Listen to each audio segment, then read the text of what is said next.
Yeah, y'all wondering who that is? Mean mugging y'all? That's me, baby. Big Steve, aka Bojangles. Coming at you, folks. What is going on out there, horror fam? Who all we got in here, huh? Let's get those hands in the air. Let's see it, baby. Where are y'all at, huh? Come on, who we got? I see Dragon Blues. Nicholas saying hit them thumbs up. Absolutely. If you haven't hit a thumbs up yet, man, I feel bad for you. All the thumbs up are what gives me the gains, baby. Y'all know what I'm talking about? DOD, what's going on with it, baby? It's been a while, DOD. Where you been? Hey, JP, King of Midgets, what is going on, folks? Huh? How are y'all doing on this whatever night it is? Wednesday. It's Wednesday, folks. I don't know. I don't even keep track of days anymore. I've been doing this for 472 days at this point in a row consecutively. I feel like Krusty the Clown in that Simpsons Treehouse of Horrors episode when Bart wouldn't let him ever go off the air. Ever? That's me. I've hit that level. I'm crazy. Oh my God. King has ice cream woes. What is going on? All right, folks. Tonight, once again, I have a special guest. And if you can't tell by that spooky ass thumbnail, this is truly a special guest because he is going to talk to us about dying on camera. His name is Guy Wellman. He's been in Wind and Bone, which is an upcoming feature film, which I partook in. And if you haven't yet, you need to go check out the trailer. I will drop the link ski in the chat for everybody who hasn't done that yet. And also, I will pull that up for everybody to check out. Let's go ahead and get that trailer playing, baby. Unfortunately, there's no sound, but hey. There's Guy right there driving. You see, Guy? What a stud of a man. Trav Zimmerman, what's going on, Brother Jack Dude, man? Okay. Let's see. Guy's having a little bit of technical difficulties at the moment. Let me make sure I get him a fresh Linkarooskies so that way he can get in here with us. Okay, there we go. So like I said, Guy is going to be talking to us about dying on film. Now, we're not going to spoil how he dies on film, but let me tell you something, man. Guy gets it, and he gets it good. Check out this trailer here. And like I said, we are helping the Wind and Bone people, okay, with their Indiegogo. They had some problems during production. They had to do reshoots, and it blew through their post-production budget. So they've had to start up an Indiegogo. Check it out. They're at $1,283 right now with 9 backers. You could be one of those backers. Come on, they only have 19 days left. Their goal is 16 grand. It would help them a ton, people. So whatever you send my way in chat tonight, you know, if you want to donate through my link, that's totally fine. I'll make sure they get it. But it also helps them a lot if you do it through Indiegogo itself because people see that. They see more backers. They see that the campaign is getting more funding, and it inspires them to donate more. So if you can, go through the Indiegogo, but if you want, you can send it to the stream and you get those super cool live alerts when you send it to me. So, okay, Guy is still having some technical difficulties. I'm not sure why. Let's see if I can't talk him through this. Let's see. Sorry about this, folks, but hey, it's okay. I'm telling you what, he's worth the wait. I'm going to share a picture with you right now, okay? This is exclusive right here. This is Talk Horror exclusive. Check that out, baby. Look at Guy. Look at me and Guy. That is a lot of testosterone right there in one picture. Look at that. Yeah, so as soon as I walked on the set, okay, so I got called in to help out with Wind and Bone, you know, be a little bit of a production consultant and do some behind the scenes kind of stuff for them. And as soon as I walk onto the set, I get there. I mean, it's like 10 o'clock at night or something like that. I've been driving for like 3-4 hours, something crazy. I get there, I walk into this cabin in the middle of the damn woods. And it was a little bit of a pain in the ass to get to because it was dark. I had no idea what the hell was going on, you know. twisty turny roads.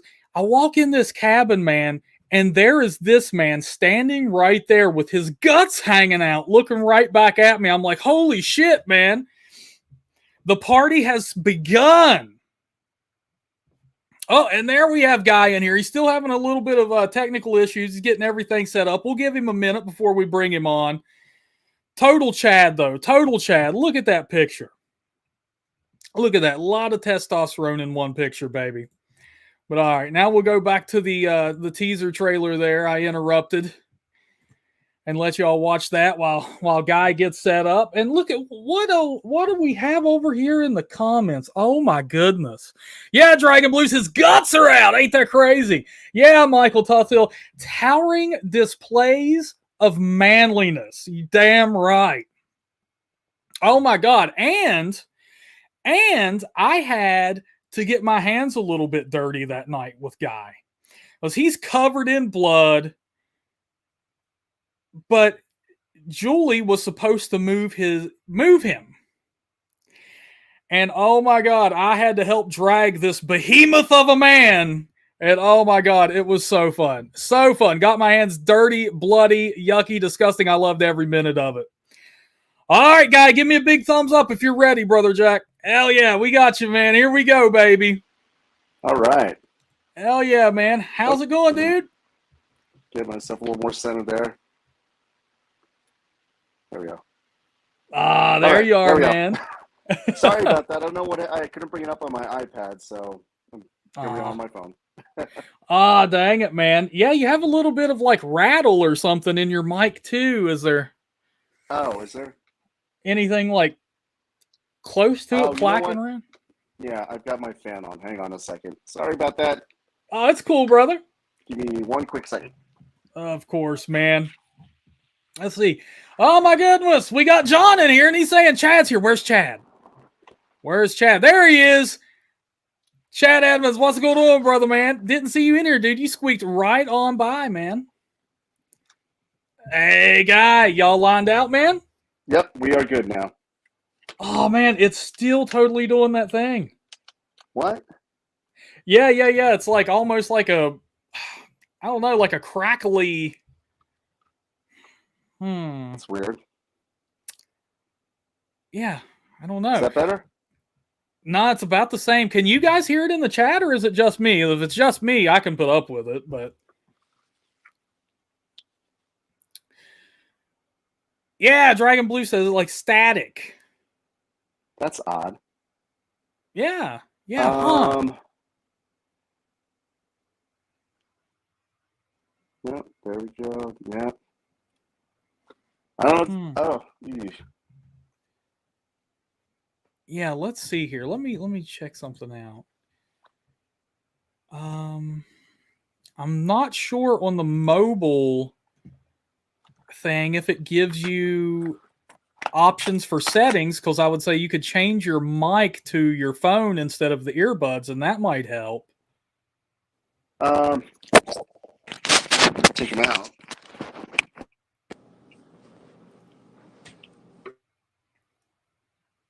How's that? Oh, dude, all better. All better? All right. Heck yeah, man. What have you done? Have you dropped those earbuds in the water or something like that? pretty much threw them across the kitchen. Oh my God. I hate that, dude. Man, did you have problems with them falling out of your ears too? No, I bought the things to make sure they don't do that, so I'm good. Man, I got the same kind, and like I've switched off between like the thick ones, the medium, all this, and it's like when I lift weights or something like that, I don't know what the hell I'm doing with my ears. I don't know if they're getting pumped too or what, but they just bing! Yeah. Oh man, Kevin Troy already in here hitting you up with the questions, man. Look at this. What advice would you give to people just starting their journey into acting? All right. The first thing I would strongly recommend is you got to take some acting classes. That's pretty much what did it for me, class after class, until I got the confidence to actually go for it. And that was probably the hardest process, was simply beginning to just believe in myself that I could do this. Let's give it a try, take some chances, and just, again, take that feedback. They're trying to help you because they want you to succeed, Hmm. and just keep going for it. And also just accept the fact that it's not an overnight success thing. It takes time. It takes a lot of practice, but also the really cool thing is you use a lot of life experiences that you don't even know that might, when you're rehearsing, doing lines, but then in the moment you're like, wait a minute, and it helps to bring a character to life, make the scene more lively, and pretty much bring your audience in so that they can identify with you and they can simply feel sympathy, anger, whatever you're trying to do. So that's my advice. Just take some class, learn how to do that. Classes and stick with it. Just be consistent, huh? Yeah, absolutely. Be consistent.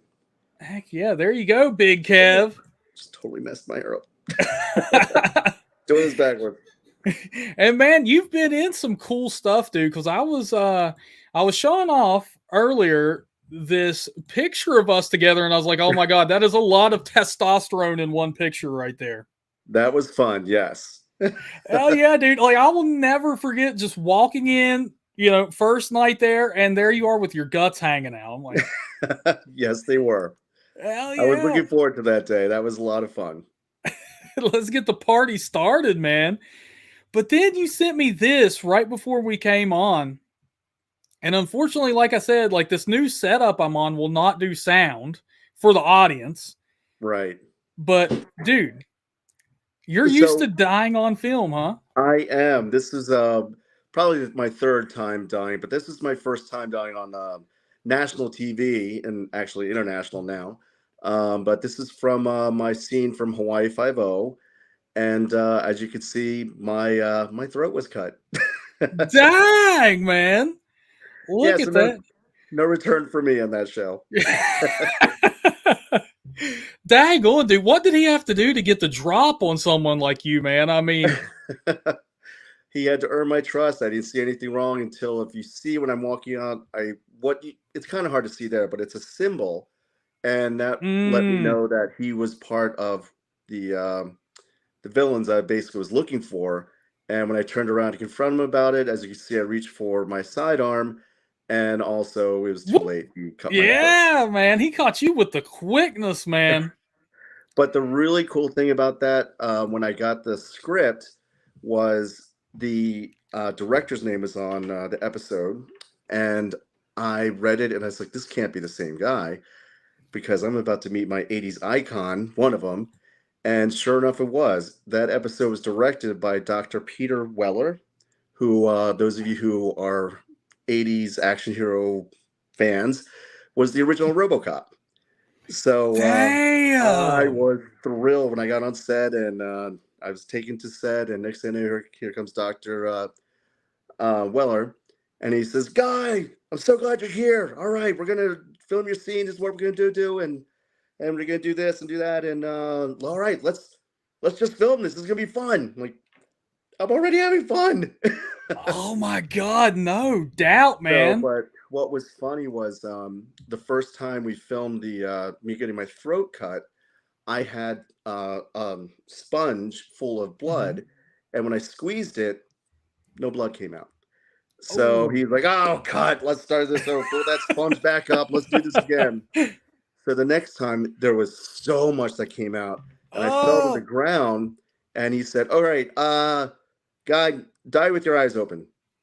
No, close them. No, let's keep them open. Close. No, you know what? Just keep them open. Draw it out though. You're dead." Okay. So anyway, that was good fun. But of course, once it was over, I said, "Dr. Weller, want to say thank you for directing me. Really appreciated everything. But can I get a picture?" He's like, "Of course." And he called his assistant over and said, "Take a picture of us." So Oh my god, yay. dude, you have a picture with RoboCop. I do. Oh, I'm so excited. Oh my god, dude. Yeah, you're like one of those people that you can just like check out their Instagram and you're like, man, this dude has a kick-ass life, man. Like It was fun. Yeah. But that was oh, not the first time I died on film. The first time I actually died on film was another little independent movie, and I got thrown into a van and was basically stabbed quite a bit. But I was a bad character, so I had it coming. Damn. Man, all right, man. Was the Oh, person wait a that minute. Actually, you know what? That was the second time. The very first time I was actually in the Delaware, basically off of Lewis, Delaware, on the Atlantic Ocean, Mhm. and we were filming a scene. I was a gangster, and I got caught doing something, whatever. So they decided to get rid of me, and so they took advantage of the fact that I knew how to swim because I swam since I was 5 years old competitively. So I was Damn. basically gagged and had my hands handcuffed. They weren't really, and yeah, they threw me in the water, and I Damn. drowned, and yeah, that was actually the first time I died on film. That was a pretty epic Damn. death too. Now, were these at least some big boys? So I'm telling you what, man. I don't know if people could tell from the pictures and dude, you're a big dude. You're jacked, man. Thanks. Yeah, no, they were two pretty big guys, and they were really cool, cool people to work with. So yeah, good Okay, fun. respecting, because that dude who caught you lacking in Hawaii 5-0, man. Come on, dude. He looked like my Yeah, 14-year-old cousin, man. They did you dirty on that. they did. That's another thing, man. Yeah, Kevin right here. Yeah, guy is jacked. Dude, I go through your Instagram and I see you, man, just like power lift. I'm like, holy shit. How the hell did he even get that many plates on the rack, man? Well, it is my escape. I do enjoy working out. Damn. What's your personal best? A My bench press. personal of my what? Bench press. Bench press was 315.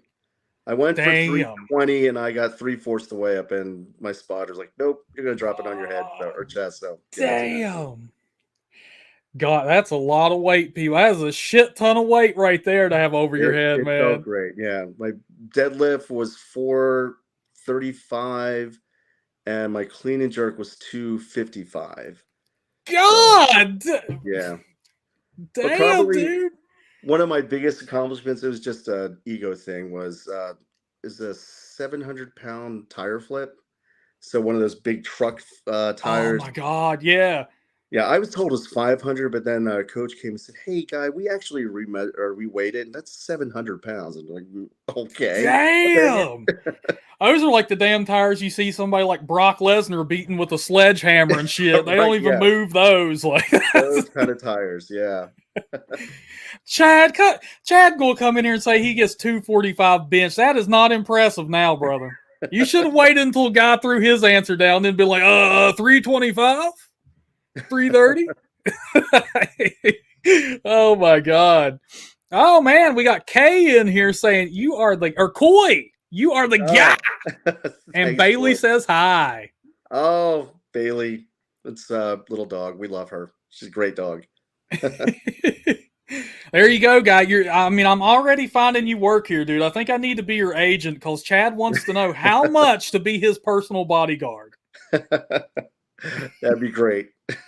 Heck yeah, man. Be a dream job right there, Chad. Dude. Okay, man. So how did you land this role with the Wind and Bone folks? All right. It all started about 10 years ago, maybe Kevin can clarify the date, but Kevin Troy and I actually worked together on a fan film called Browncoat's Redemption. It was based in the Firefly universe. And we became really good friends. And we then went on to do another, and actually that's when I met Mike on the next series that we did, a web series where I was playing not really an angel, but a god. And so after that, we just kept in touch, and Kevin and I shared a lot of laughs. We get together for lunch every once in a while, and just catch up with each other. Fast forward to last summer, and I was sitting around at my local brewery, and I got the call from Mike saying, "Hey, we have this new film, and we really want you to play Curtis." And he broke down the character for me. He's like, "Oh, that Mhm. sounds cool." And then he recommended a movie, and I'm sorry, Mike, I can't remember the movie, but it was a fantastic movie he recommended for me to watch, which starred Graham Greene. He basically said that was sort of his inspiration, or basically wanting to be like that, where I'm basically a guide, Mm-hmm. but a little mysterious, a little withdrawn, very um, oh, but well, anyway, it was a really cool film, and so I kind of took that into the character, and then going through the script and the script read or the read with the rest of the actors, it really then started to settle in what Curtis actually was, his role in this film, and um, but anyway, getting back to your original question, was just basically working with Kevin and getting to know Mike, and so that I was really happy when they asked me to be in it.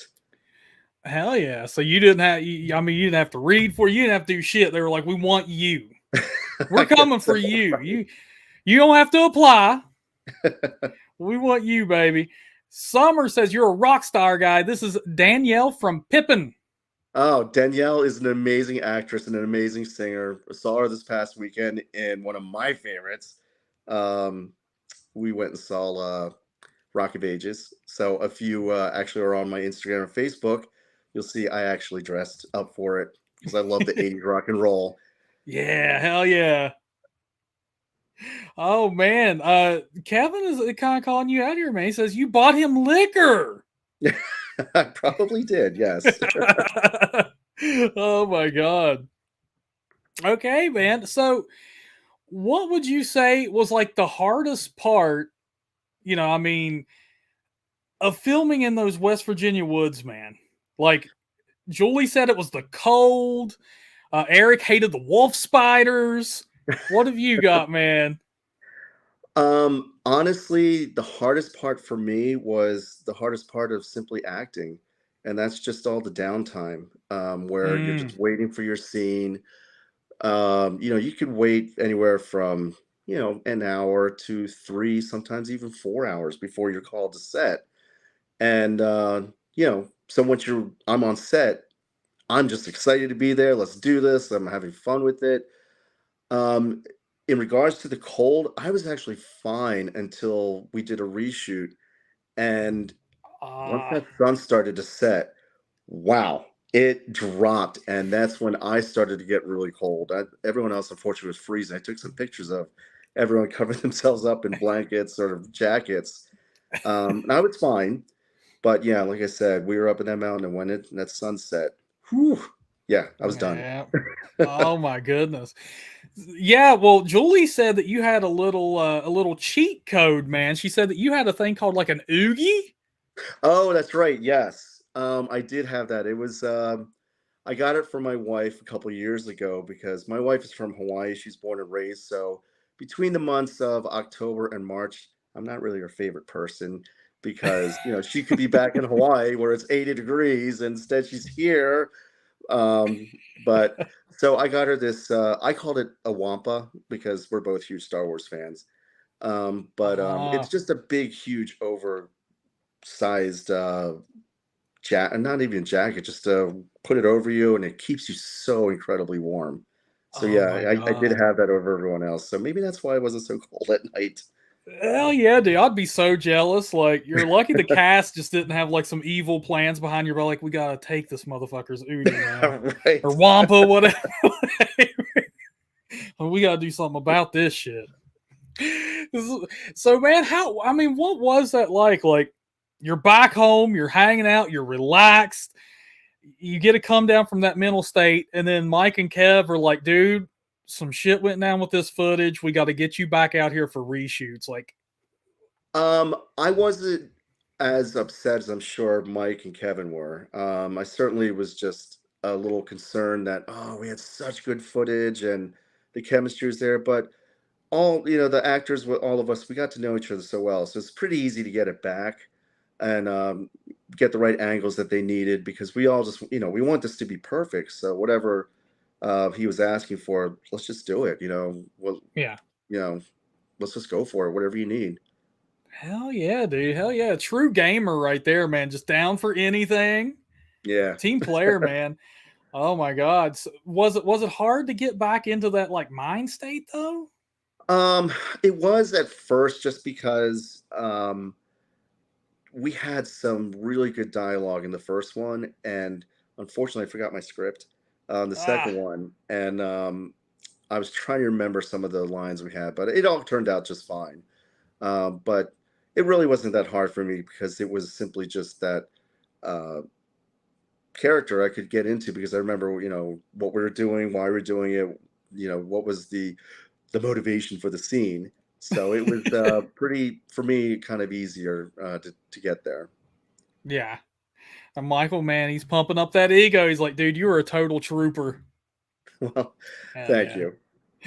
So, man, like, you mentioned like there is a lot of sitting around, and like I remember kind of feeling bad for you a little bit because I mean that's how it is on any shoot. Like you're going to sit on Yeah. your ass. It takes time to move those lights to get people ready to be all that, man. But like, what sucked for you, dude, was you were in all that makeup. Yeah, when it came time for me and I got our makeup artist got the call, get Guy ready. It's his scene's coming up. It's like, yes, finally. Yeah, So hell when they yeah. put on all the makeup and everything, and I was ready to go, and they said, okay, well, probably another half hour. No problem. Another half hour. Sit around with this, and now it's starting to get a little cold, but we were inside a cabin, so it wasn't that bad. Um, but the makeup had to be reapplied just so it looked more fresh because it's starting to dry. Mm-hmm. And that's a given, but it was, yeah, again, just, yeah, like I said, just sitting around and coming up with new jokes, new ways to just kill the time.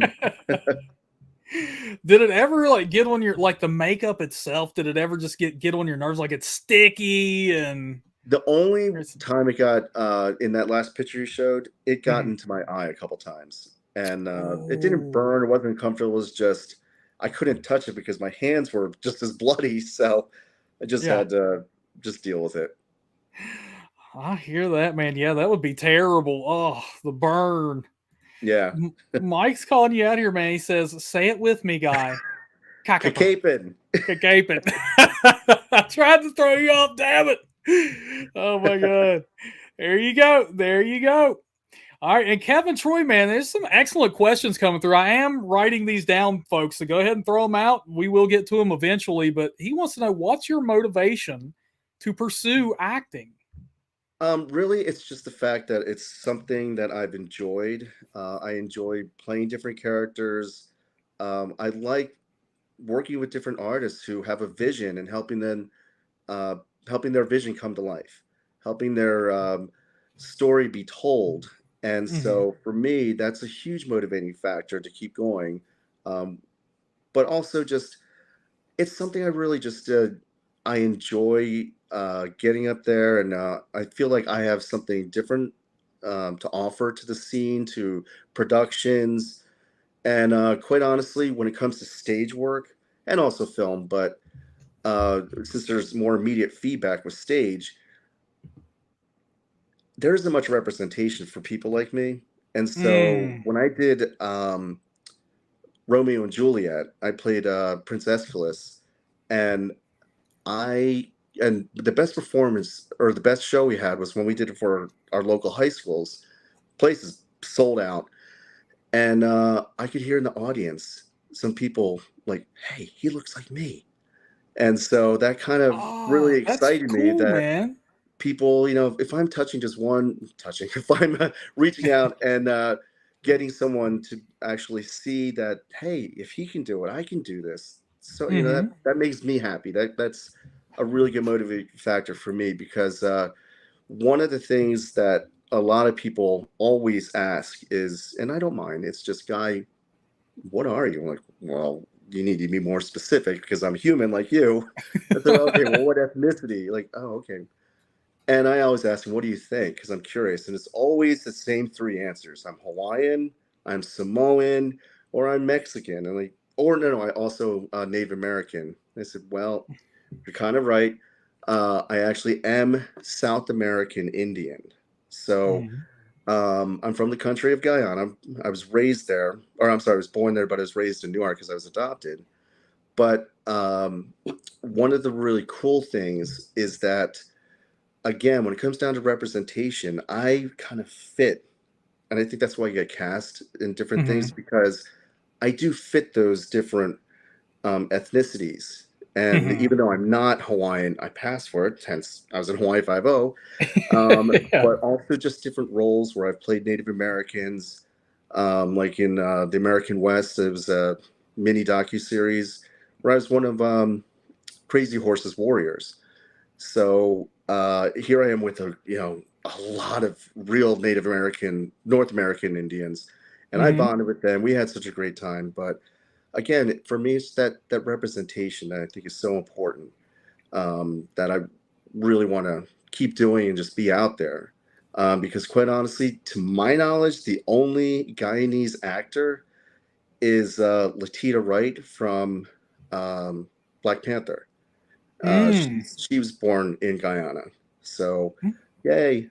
But there are others there who look like me.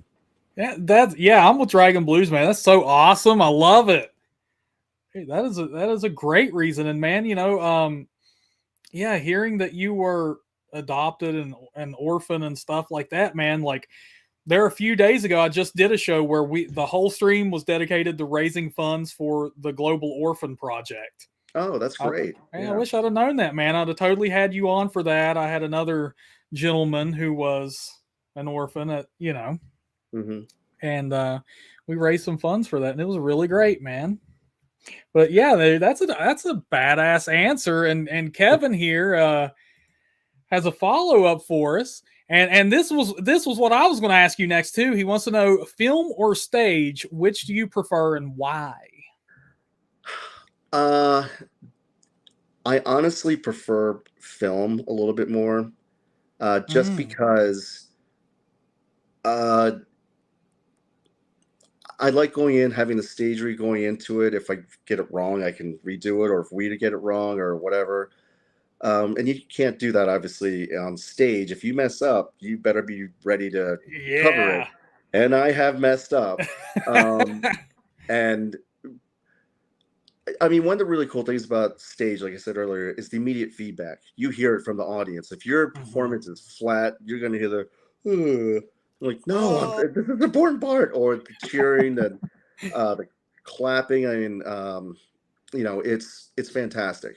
But yeah. again, film, I think, just for me is more exciting, just because it reaches out more to an audience, and I feel like I can just do more with that. And so, yeah, I think there's more opportunities for me in film. Damn. Well, that kind of leads into Kevin's next question. He should just be the host. I should just bring him on. But he's like, do you see yourself directing a project in the near future? I would love to. I actually, when I was a teacher, I was a special ed teacher for 13 years. I ran the drama club.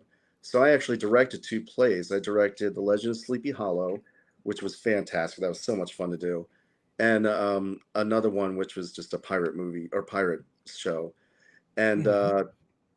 I enjoyed the directing, but I'll tell you what, and I'm sure Mike can identify with this, and Kevin, just, whew, it's a lot on your plate, because when I was directing, I would go to bed and all I would dream about is just nightmares of, oh, this actor forgot a line, this forgot this, ah! But it all comes together, which is a good thing. But yeah, I would definitely love to sit down and get in that director's chair with and work with different actors, because I have my visions too. So it would be pretty fun to do that. Nice. Any certain route you would like most like to take? Like, would it be like a comedic adventure or horror venture or? I think for me, it would probably be more drama. Uh, Oh, okay. I think, and even sports related, because honestly, I do have a film. I've wrote the intro, and I just need to sit down and finish writing it, which would be fantastic to do, because it's based off a true story, but it's cheerleading, because I was a cheerleader in college, and I've always said I would love to make the Rudy or Miracle version of college cheerleading, because it's a huge market still. I mean, we have your Bring It On movies, which were hugely Mm-hmm. successful, but as far as a heavy drama, I mean, there's a lot that goes into it. And I have a really good story based on true events that could, I think it'd be a Disney perfect sports movie on Dang. cheerleading. Dang, I'm curious, man. I'd love to see what you have now. Yeah, it's actually a really good story. Dang, heck yeah. Michael, man, you need to make this happen, dude. He has the production company, dude. Just call him up. Be like, hey, I need this shit. Bring it down. Let Yeah, me make a movie. because actually it's based on the true story of the University of Delaware's cheerleading. The one year they won a national title, and Mm-hmm. prior to that, one college dominated the national championship. So that one year that Delaware won it, what exactly happened? What did they do? And after my research, talking to all the cheerleaders, Mm-hmm. wow! I mean, there was a lot I didn't know that went on throughout the world of cheerleading, and for these college kids to come together as a team and to win a national title was huge. And they haven't won it since Dang. the other school has gone on to win it multiple times afterwards. But again, that one year, what actually happened that they were able to beat a giant, a huge Yeah. program? Oh my So there's a god. lot to it I could get into, but I don't want to do Uh, that. oh my god. Yeah, I'm intrigued though. Man, Michael says he still feels as if he's trapped on that mountain. It sometimes feels like you guys just never left. Yeah, there are times when it's certainly I'll have dreams about that. It was a beautiful setting, but yeah. Oh, Oh man. funny though was we had to hike up to where we were going to shoot, and thank goodness someone said, "Can we take a break?" Like, yeah, please, because even I was starting to feel it because I had just started redoing cardio, and it was a lot to hike up that mountain. Oh my god, dude. Yeah, I bet you guys were just wiped. Yeah. Oh.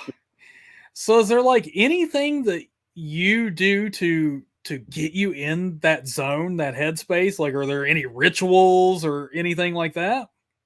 I'll give you a good example. When I did One Flew Over the Cuckoo's Nest, the director was an amazing guy who trusted me to take a different route because all the other Mhm. productions I've seen where Chief Bronben was basically the whole time just saying his line and like this the whole time. Like, there's nothing there for me. It really should be, why is Chief Bronben there? He's in that mental hospital for a reason.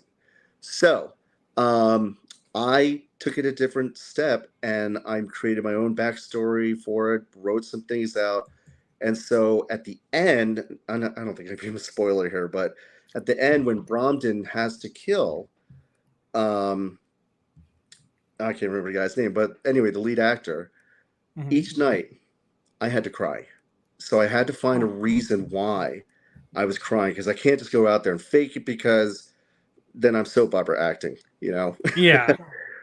So Oh. each time I would just find another reason, and I found some really good ones. And they weren't even sad. A lot of them were happy, but it just brought back emotions. Like for the first time, it was the death of my dog, Mhm. my Great Dane Kona, and I was just so many happy memories. Then I just remember putting her to sleep, and I just couldn't stop. So I was able to do the Oh. scene. Another time was when I met uh, my birth mother, who after how old was I? I was 48. So after all those years, I've never met her. But I met my birth mother through Facebook chat or Facebook Messenger, Mhm. and we were gonna meet. I was gonna fly down to Guyana and all that fun stuff, but unfortunately, she died. So I never got a chance to physically meet her, and I just thought about that. And actually, one of my coworkers, one of my co-stars, helped me get there, and that Yeah. just did it for me. So again, it's just finding those little things that help you get into that moment, um, to make it, to let your audience in on what you're feeling. Yeah. Oh my god. Yeah, that is intense, man. That So is with intense. Wind and Bone, um, there were a lot of things I thought about to help sell that performance, Mm. and some pretty macabre stuff. Not that I did, but just thoughts and Whoa. horror Yeah. things. Like, I know this is all horror based, like just, oh gosh, I mean, just the frightening things that go on that in Mm-hmm. horror movies that I've seen that scare me, still today scare me, to help, sell things. And I'm not giving anything away here, but in the trailer, you see me doing this, and I just remember like thinking, okay, this is a really important scene, so I need to find some way to just help relay what I'm doing is very important. And Yeah. so I was just thinking about, I don't know if hopefully you can see it in my eyes, just staring at the other person in the scene. I don't really want to say who it is, but Yeah. just acting with my eyes so that they can see that, okay, this isn't good. This is not good at all. Yeah. Oh my God. Was it like after every night, was it kind of hard to decompress?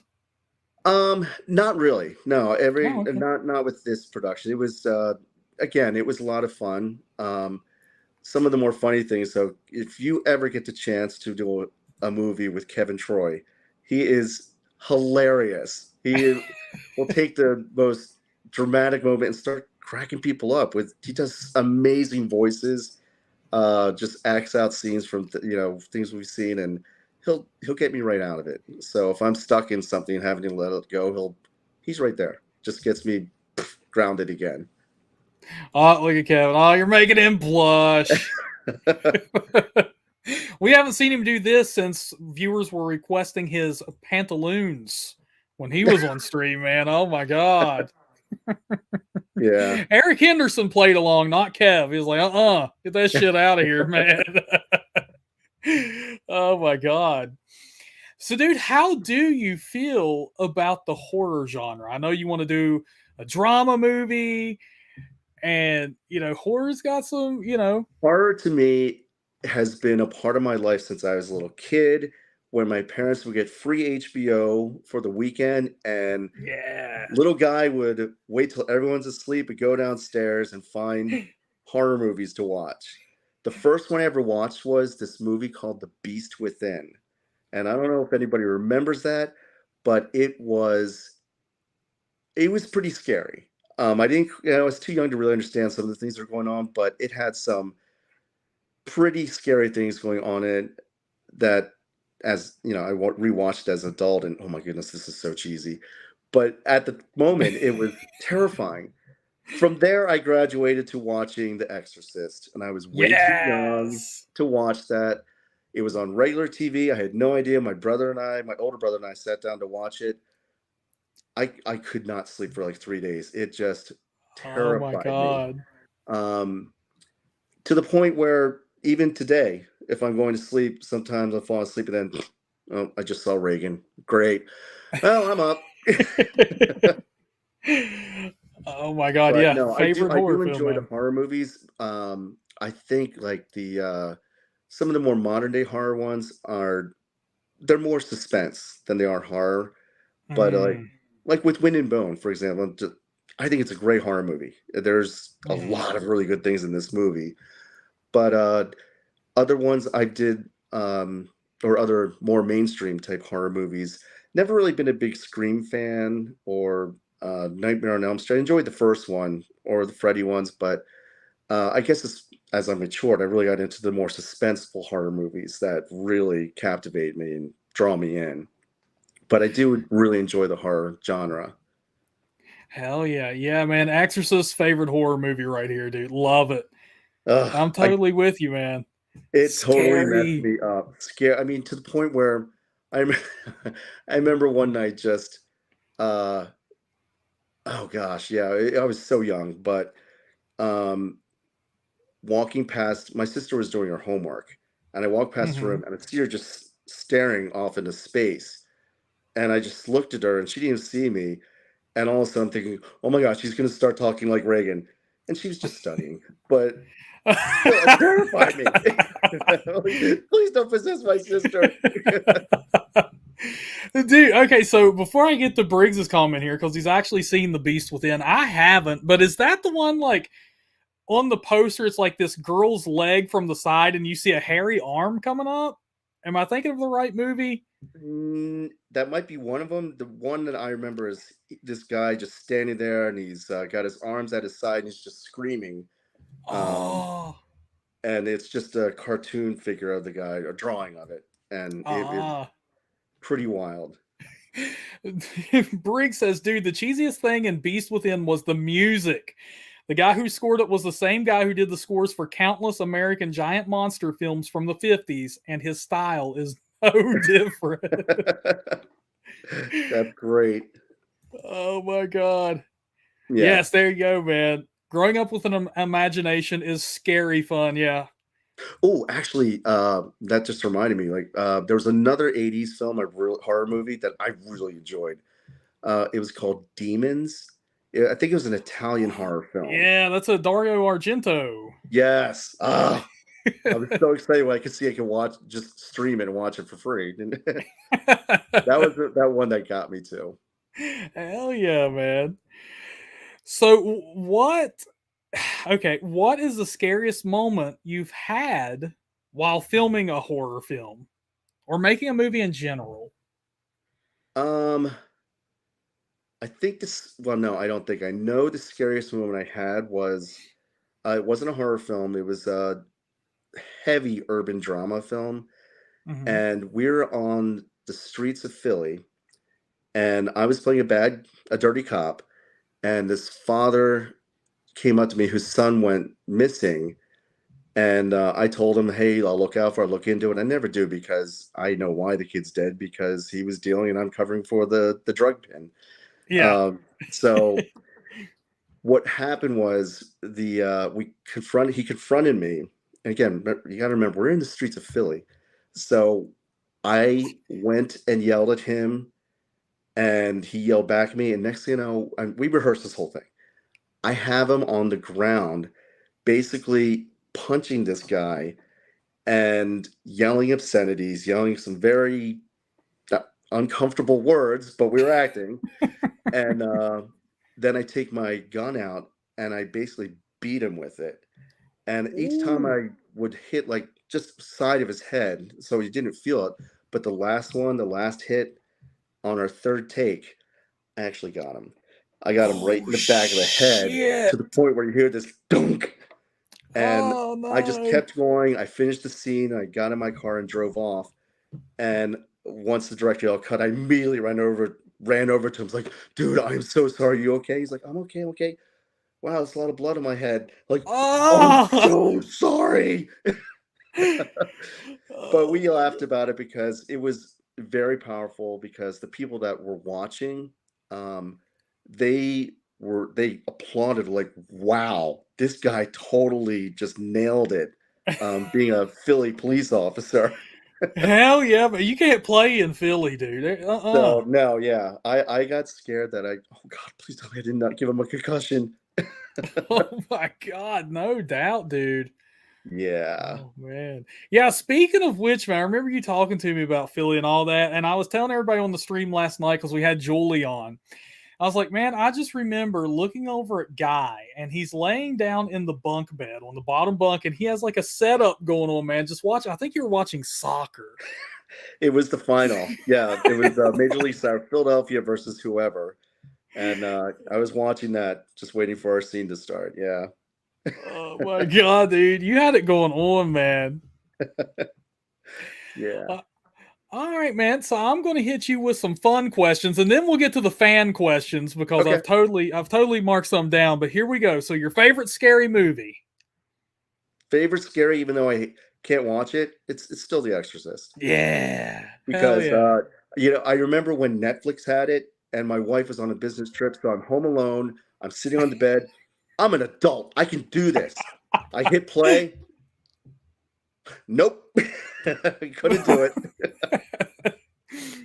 Hell yeah, man. Hell yeah. The Exorcist, timeless classic favorite horror film, man. I Yeah. could sit here and talk with you about it all night You long. know they made a remake and it's coming out this October. I think October. Oh, yeah. I Yeah. I know. hate to Sometimes even. just leave it alone, Yeah, please. please.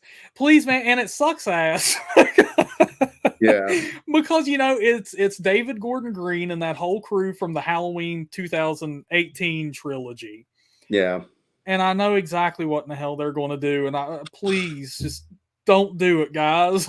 Like, I have had to Oh threaten well. Jason Blum and his production crew on this stream before. I still that challenge is still open. Jason Blum, you son of a bitch. Boxing match. Let's do it. Me and you, baby. If I win, you can't touch The Exorcist. If Yeah. you win, you can have my house because I will fucking win over this. Like, I'm telling you. Yeah, but yeah, man, I can't imagine, dude. I'm just gonna say this, and then I can't imagine when fucking they do a CGI head spin. Like that Come is on. gonna kill me, man. Yeah. That's gonna kill me. Okay, man. What is one horror movie you would have absolutely no chance of surviving? Oh, The Evil Dead. Oh man, okay, that is a Absolutely. great one. I'm no Ash. I would definitely be. Yeah, I'd definitely turn into one of them.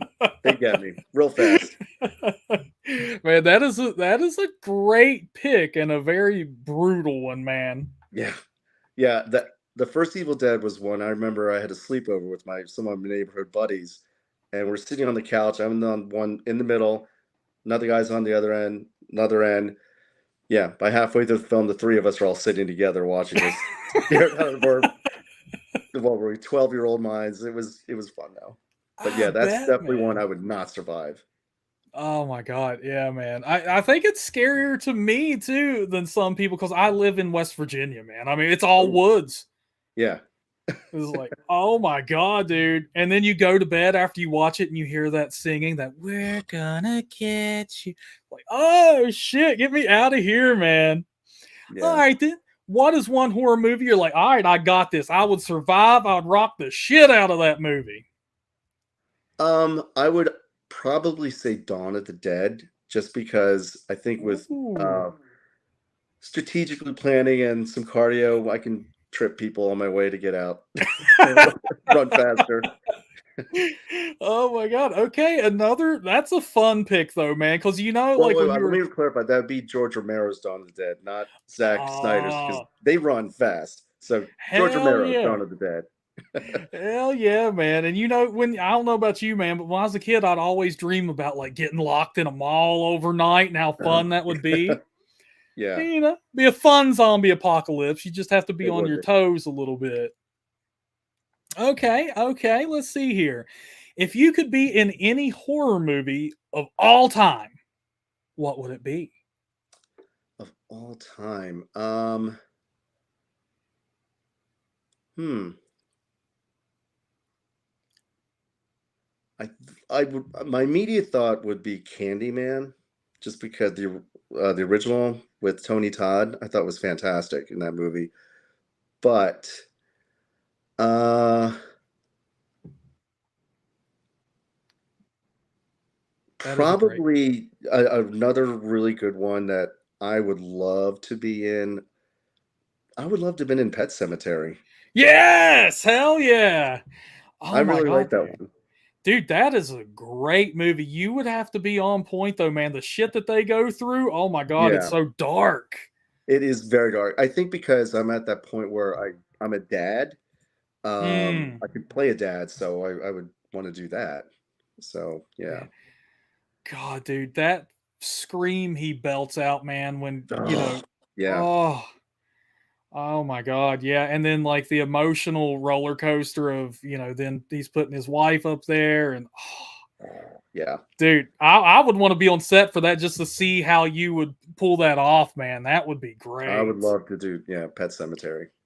Dude, so Definitely. when you do your cheerleader flick, Jalicia, I don't know if I'm pronouncing that right at all, says let her act in one of your movies. There you go, man. If I can make this cheerleading movie happen, I gotta finish writing it first. Yeah, heck yeah. Michael and Kev, get on that, man. Come on now. Be bros, not dicks, guys. Let's Well, make actually, this. Kevin actually came up one time to the campus at University of Delaware.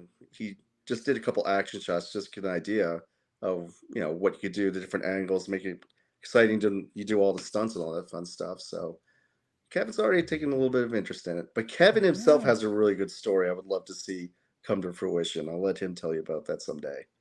Oh, okay, He, okay. he'd Yeah, share because with me a movie idea that I thought, dude, that needs to happen.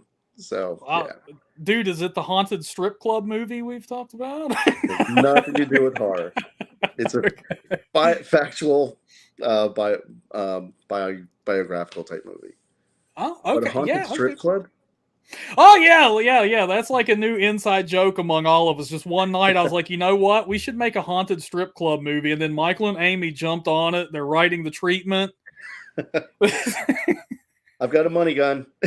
Hell yeah! Hey, hell yeah, dude! Props all lined up. Let's do it. Okay, dude. I've got one for you. I'm going to put you through the ringer right here, and we'll try All to right. throw you off your game. You ready? Mm-hmm. Marry, fuck, kill. Love this game. Chucky. I'm sorry, who? Chucky. Okay. The Nun. Or Bruce from Jaws. And Bruce from Jaws. Excuse me. Oh, okay. Being open, I could probably marry Bruce. We could go fishing and we could have some fun. We'll have a nice time out in the ocean. I'm definitely killing the Nun. Which leaves me, I guess that leaves me effing Chucky. Well, I guess then you could call him a sex toy, but I'm. I guess so. Oh my god. Oh god. Okay, so good sport, man. You're cracking me up. All right, what would you do or be if nothing stood in your way? Money's no issue, education is no issue. You're just snap of your fingers, you can wake up and be it. I'd probably still be with actor, but like on the Tom Cruise type level, where I can choose what I want to do, I can produce what I want to do, and that would definitely be the dream. Hell yeah, sticking with acting. I like it, man. All right, dude. So we're going to get to some fan questions now. I promise y'all it was coming, and we'll start winding down. We are approaching the hour, but we're going to get through these. I saw some good ones pop up here. Let's do it. Michael wants to know, what was the last movie that made you cry? Ooh, can I say TV series instead? Yeah, why not? I teared up. I just finished binge watching this. I really enjoy coming of age movies or TV shows. Mm-hmm. You know, like Freaks and Geeks. I love Freaks and Geeks. But I just finished watching Never Have I Ever on Netflix. I don't know if you've seen this. It's a coming of age movie, but why I really attached to this is it's basically Mindy Kaling produced it, wrote it, created the whole show. It's basically her teenage years. And there's a lot of really good scenes in that really hit hard with the Indian culture and acceptance, and that a lot of scenes really got to me. I'm like, wow, okay, yeah, okay. There you have it, Michael. There you have it, dude. Brought tears to those eyes. Chad wants to know, I know this answer, but for everyone else, what was your level of patience getting made up in costume? It took meditation and weed for me. Let's see. My level of patience. I am probably one of the more patient people you've ever met. I get that from my dad. And it always amazes me that my wife is always amazed when she says, I can't believe you're this patient. How can you not lose your shit over this? Like, because it's something I can't control. So we just sit back and let it happen and just enjoy the ride. Damn, hell yeah, I like that, man. Just calm down, people. Just relax. Can't change it. Yeah. All right, Plus Kevin it helps wants. when the makeup artist knows what she's doing and they knew how to do it. She was having fun too. So I was her canvas. Go for it. Hell yeah. Kevin wants to know, who are some of your favorite directors and why was it RoboCop? Definitely Peter Weller was one, but I also I was in a Ron Howard movie. I was in Hillbilly Elegy, even though my scene got cut. I was cast in that, and I was playing a drill instructor. And so Ron explained to us what the scene was, and he said, I'm going to basically put the main actor right between you guys, and you just let him have it. Say whatever you would say as drill instructors. Damn. And we just went to town on this guy. And we were yelling so much that Ron yelled cut and we didn't hear him. And so his assistant had to come say, guys, Ron said cut. I'm like, oh, sorry. And so we were apologizing to the actor, and he told us that, guys, I was 1 week away from graduating SEAL training, so I could take this. So Yeah. just give it to me. Oh my But he God. was one. But also, one of my other favorite directors was on an independent film I did, where she got me so out of my comfort zone in ways that I never thought I would be able to do, to the point where my performance, when my wife watched it, she Mhm. looked at me and said, I don't know who you are. That is not you. That I hate you. Like, then I did my job. Damn. I did my job because I'm not a likable character. She's like, but you're so sweet and kind, and I hate you. Oh my goodness. Damn. So I was like, well, good, because it was not easy to get there. Oh my God, no doubt. See, I told you guys, Guy would be an awesome guest. So hit those thumbs up and subscribe to the channel. I'm seeing a lot of new people in here checking us out, man. I love it. All right. So Kevin, once again, I'll tell you that he should just come over and host. I mean, come on. But he says, so what attracted you most to this project and what preparation did you use to get prepared? I think what attracted me most was working with Kevin and Mike again. I really enjoyed working with them in a miniseries we did, and the preparation again was Mike had me watch this movie.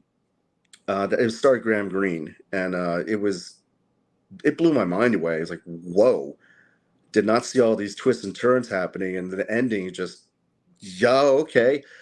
But I used that, and then also just going over the dialogue again, and just finding new things to kind of throw in there to make it more of me, as Mhm. far as the little things for me to help with the character. And that certainly did help. And something I always do is I do a little outline.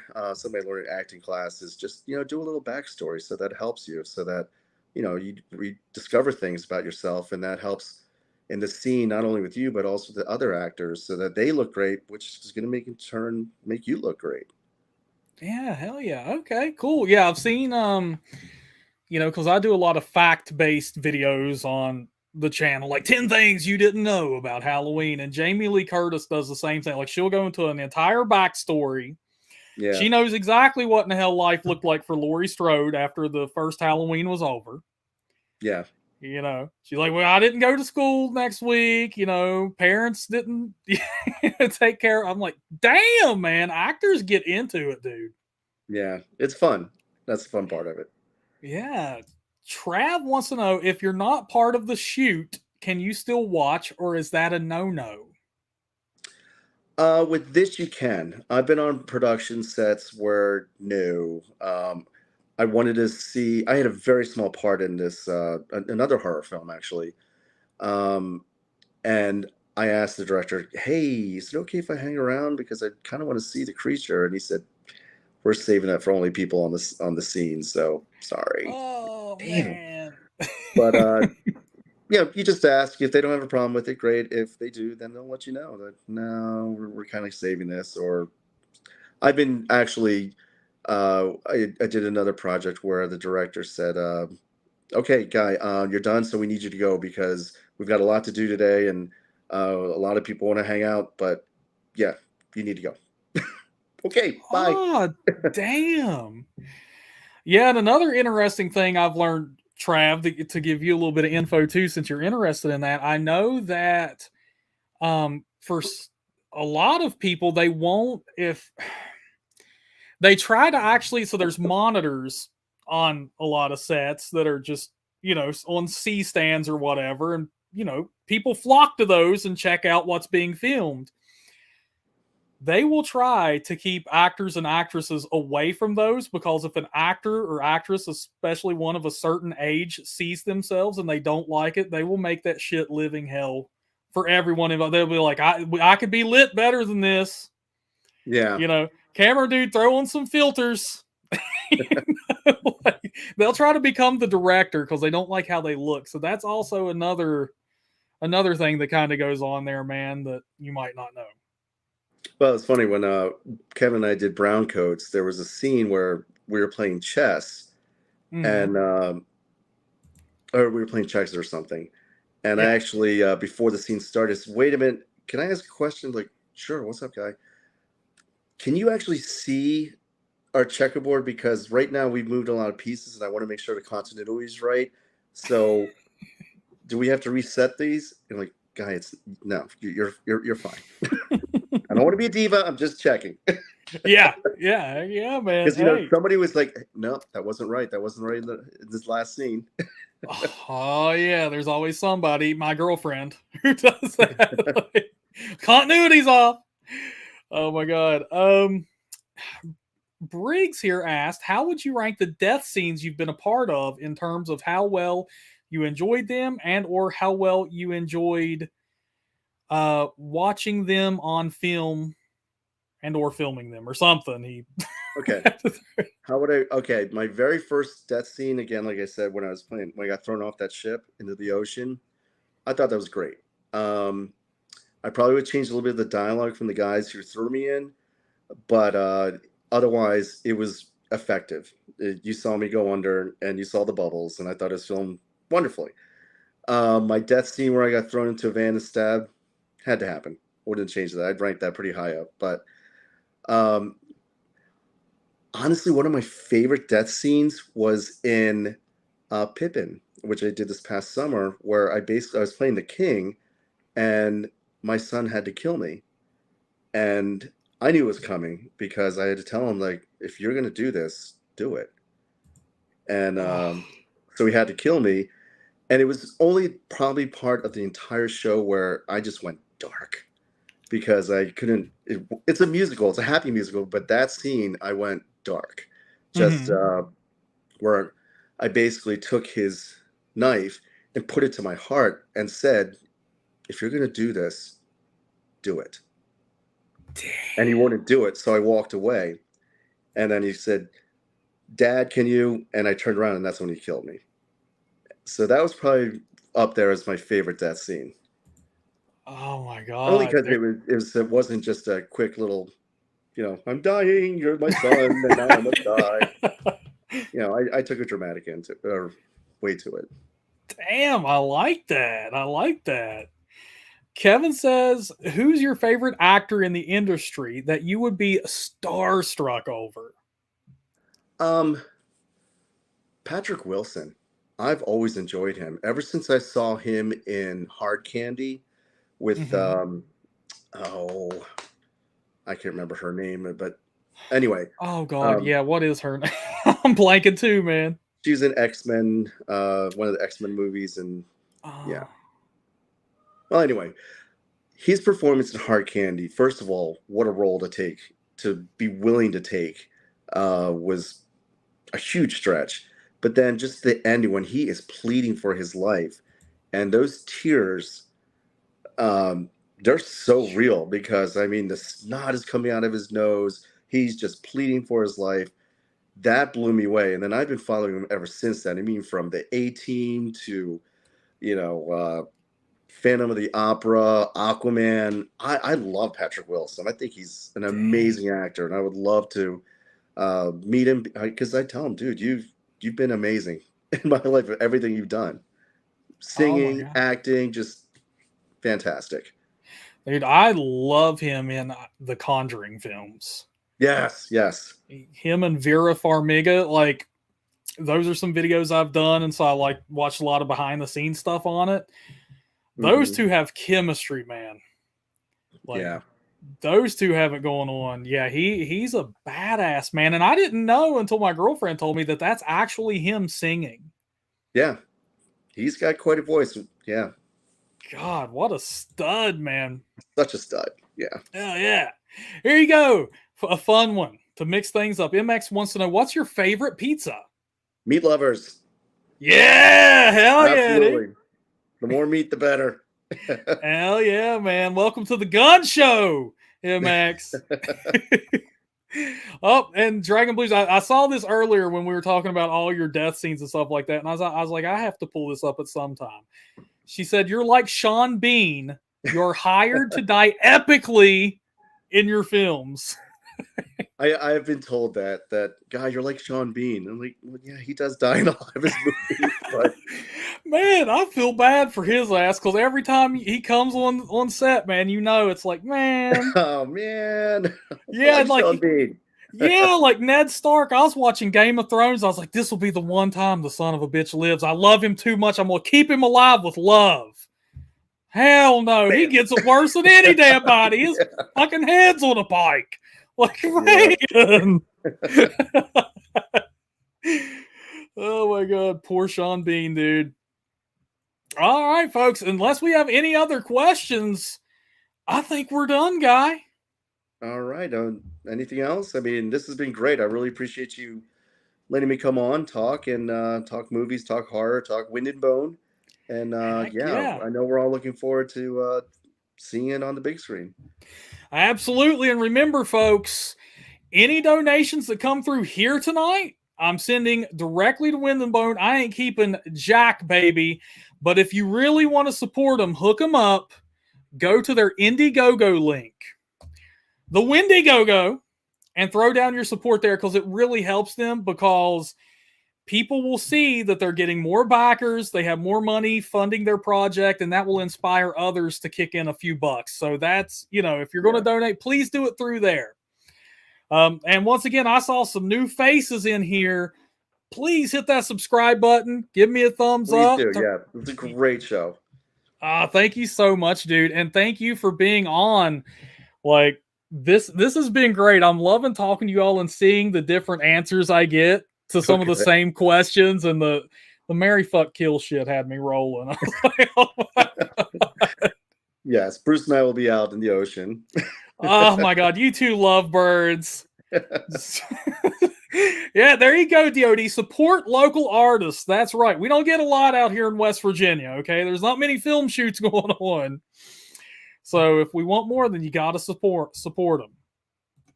Absolutely. Dragon Blue says, this was so great, Guy. Thank you so much for joining us tonight. No problem. I enjoyed it. This is a lot of fun. Heck yeah, we got beers going on. Oh my God.